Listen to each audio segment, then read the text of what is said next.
All right, in this lesson, we're going to talk about, quote, comparable sales. Everybody knows what a comp is and what comparables are, but how much do we really learn about that? When we're getting our license, we learn a little bit about that, but it's almost something we expect to learn, from our supervisors. We go through this process of getting our license. But today we're going to talk about what basically we're just going to do the very fundamentals here. We're going to talk about the 10 things that most appraisers, will at least consider when they're looking for comparable sales. And obviously there's more things to that.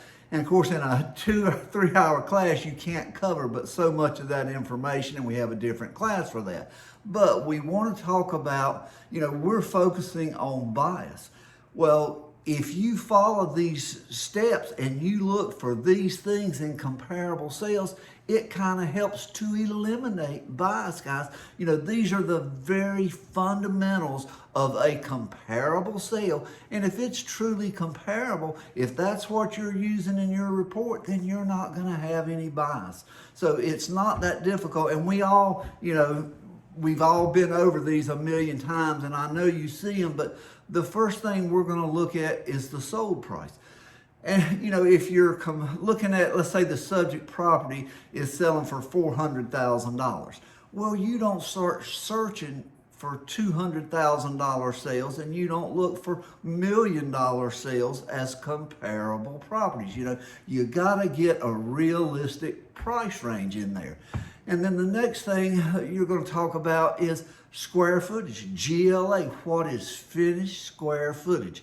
And in all of these categories, what are we going to do? We're going to compare apples to apples. As long as you compare apples to apples in every category, we got no bias, we got no problems. Appraiser quality is so much better. And of course, we'll go into detail, about each one of these things a little more. But the next thing is the site value. And one thing I always like to do, and we'll cover this in detail, but instead of using 3 different site location, size difference on there, I use one total adjustment for the site value of that property, which includes location and view and size. Unless there's something really unusual about the property, I'm coming up with a site value. Now, if you look at the assessor's valuation, and even if you look at AVMs, they most of the time, they don't have adjustments for those specific things. They just have a site value, which includes all these other things. Now, the next thing, or the next 2 things are so obvious, it's quality and condition.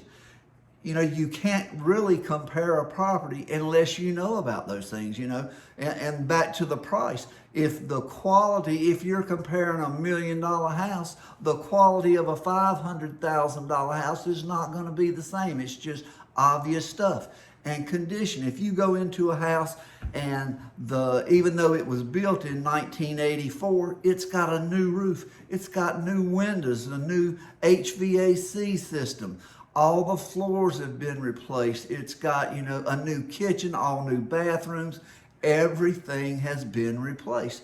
So, condition-wise, you need to look for that apples to apples comparison and find other properties that have been, a similar level of renovation. And if not, you need to adjust for that, because these days with the price of construction materials and labor, that stuff's not cheap. A new kitchen you can't get for $5,000 or $10,000 anymore. You got to consider that stuff, and it's easy to see most of the time in MLS. If you look at those properties that have been through the renovations, those people that have gone through that, they're not going to raise the price $5,000 because they know they just spent $50,000 on that kitchen. But, obviously it's all relative. There again, back to apples comparisons. Another thing, and too many of us get hung up on this, but it's, the year built or the age of the property. And I have one teacher that I love dearly, but they focus on and even advise people about making $1,000 a year adjustment. That doesn't work anymore, I'm sorry to say, but there is nothing that I've ever found that supports $1,000, $2,000, $3,000, any exact number amount based on how old the property is. It's all about, condition and quality. Two houses built in 1984 or one in 84 and one in 86, there's no definable exact amount for that. And again, like in all appraisal things, it depends can apply to this. But there's a difference in what's been renovated, what hadn't, the roofs, the heating systems, the kitchen, the flooring, the bathrooms, there's so many things that change the condition of a property. All right, room counts or bed and bathroom counts. Now, most of the time, I try to consider that in the overall GLA or square footage count. Now, obviously, if it's a one bedroom or a two bedroom home, you need to find sales that have that thing. But if it's 3 bedrooms versus 4 bedrooms, unless your market really has a specific value that you can define, that's a hard adjustment to make. Most of the time, that is made in square footage and not exactly per bedrooms and bathrooms. Now, bathrooms, I think there is a difference in those, and those fixtures cost money. So bathrooms is a little different from the bedrooms, but every market is different. Just make sure you use the apples to apples things. Another thing is design. And one thing, a lot of people don't consider is roof designs. Think about if you've got a ranch style house and you've got a straight front roof and a straight back roof, the cost of construction is not so bad. But if you got a 1.5 story house and you've got complex designs, those things, the difference in roof designs and how many angles and things there are, that's a huge difference, in the price of trusses and design, and the overall quality of that house is going to be different. And you need to take those things into consideration. And same thing, apples to apples, just like amenities. I have that teacher I love so dearly talks about decks and screen porches being anywhere from $1,000 to $5,000. Now, obviously, every market is different, and I understand that. But in my market, I can go into a deck or a covered porch, let's say, for instance. Now, one covered porch is about 10 by 12. It's got a roof over it, but it's a flat concrete, porch with steps going into the backyard. The next porch has a huge built-in fireplace with the TV above it, It's got a little waterfall in the corner. It has the wood ceiling up there with ceiling fans. It's way above, that porch costs like $40,000. So if I'm comparing that to another porch, that is not apples to apples. And it's hard to give that, $1,000 to $5,000. So you actually have to take them, one at a time and make sure that you're comparing things equally. And another thing that people often forget about, though, is days on the market.